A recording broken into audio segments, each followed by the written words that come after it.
സന്ദീപ് റെഡ്ഡിവങ്ക സംവിധാനം ചെയ്യുന്ന സ്പിരിറ്റ് എന്ന ചിത്രത്തില് നിന്ന് നടി ദീപിക പദുക്കോണ് പിന്മാറിയതിനു പിന്നാലെ ആ വിഷയത്തില് പ്രതികരിച്ചിരിക്കുകയാണ് നടി രശ്മിക മന്ദാന.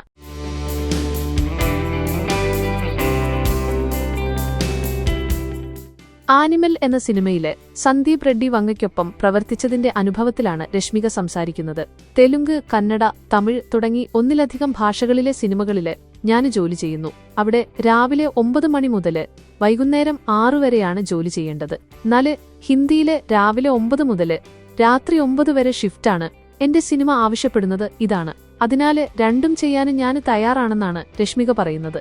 ഹിന്ദിയിലെ ഷൂട്ടിംഗ് സാധാരണ 12 മണിക്കൂറിനപ്പുറം ഉണ്ടാകും. ചില സമയങ്ങളില് രാവിലെ 9 മുതല് രാത്രി 9 വരെയാണെങ്കില് അടുത്ത ദിവസം വരെ ഷൂട്ടിംഗ് നീണ്ട ദിവസങ്ങളും ഉണ്ടായിട്ടുണ്ട്. 36 മണിക്കൂർ വരെ ജോലി ചെയ്തിട്ടുണ്ട്. വീട്ടില് പോകാതെ 2-3 ദിവസം ജോലി ചെയ്യുന്നത് നമുക്ക് ബുദ്ധിമുട്ടുണ്ടാക്കാറുണ്ടെന്നും രശ്മിക പറഞ്ഞു.